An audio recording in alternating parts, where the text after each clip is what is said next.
बेरोजगारों पर हुए लाठीचार्ज के बाद धामी सरकार की चौतरफा घेराबंदी की जा रही है। लोकतांत्रिक व्यवस्था में सवाल अक्सर सरकार से पूछे जाते हैं। कई बार सरकार बेबाक जवाब देती है तो कई मौकों में घिर भी जाती है। लेकिन इस व्यवस्था से उलट कुछ ऐसे भी मौके देखने को मिलते हैं जब सीएम जनता से सवाल करते हैं कि मेरी सरकार ने ये काम किया या नहीं किया। इसी तरह का वाकया रविवार को जौनसार बाबर के प्रवेश द्वार कालसी में देखने को मिला। सीएम धामी यहाँ सांस्कृतिक महोत्सव में बतौर मुख्य अतिथि शिरकत करने पहुंचे थे। सरकारी खुफिया तंत्र पहले ही आशंका जता चुका था कि मुख्यमंत्री का यहाँ भारी विरोध होगा। यह इसलिए क्योंकि बेरोजगार संघ के अध्यक्ष बॉबी पवार को पुलिस ने हिरासत में लिया है और वह भी इसी जौनसार बाबर क्षेत्र से आते हैं। लेकिन सीएम विरोध की आशंका के बीच भी लोगों के बीच पहुंचे। हालांकि इस दौरान आंशिक विरोध भी उन्हें देखने को मिला। अक्सर कूल माइंड से अपनी बात रखने वाले धामी आज अपने भाषण के दौरान पूरी रॉ में दिखे।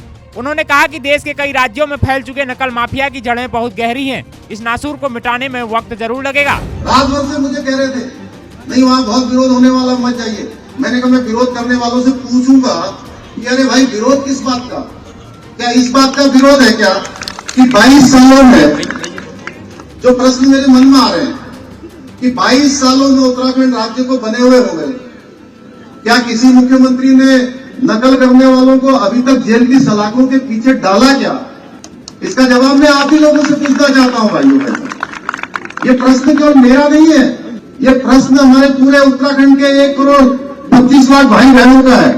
आप बताइए कि 22 साल के इतिहास में नकल माफियाओं की गर्दन में पहली बार किसने हाथ डाला है? लेकिन मैं बताना चाहता हूं आज इस मंच से कि मुझे मालूम था कि ये जो निर्णय मैं ले रहा हूं इसमें एक नहीं 60 लोगों को जो अभी तक जेल की सलाखों के पीछे भेजने का काम किया है उसका परिणाम ये जरूर होगा कि मैं आपके कार्यक्रम में आ रहा हूं, अपने भाइयों बहनों के बीच में आ रहा हूं, जौनसार बाबर की धरती पर आ रहा हूं, कालसी की इस धरती पर आ रहा हूं, मां यमुना के किनारे आ रहा हूं। तो कुछ लोग हमको डराने का काम करेंगे, कुछ लोग हमको संदेह में डालने का काम करेंगे। मैंने कहा किसी कीमत पर नहीं हो सकता। भाइयों बहनों, मैं ये प्रश्न आप ही लोगों से पूछना चाहता हूँ, किसकी सरकार में आरोपियों को जेल पहुंचाने का काम हुआ? किसकी सरकार में गड़बड़ियों के संकेत मिलते ही सारी परीक्षाएं रद्द की गई? भाइयों बहनों, किसकी सरकार में इतनी सारी भर्ती परीक्षाएं रद्द होने के बाद फिर से आयोजित की गई? किसने भारत का सबसे कठिन कानून बनाया?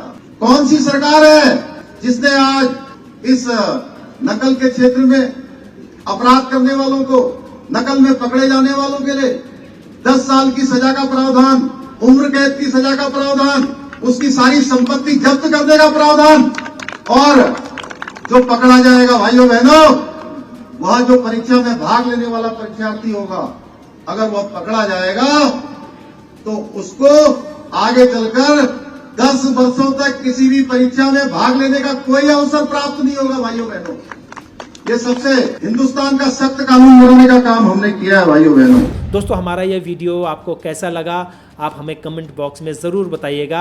अगर आप इसको YouTube पर देख रहे हैं तो हमारे चैनल को सब्सक्राइब करिए। अगर आप Facebook पर देख रहे हैं तो हमारे चैनल को लाइक करिए और हमारे पेज को फॉलो करें। नमस्कार।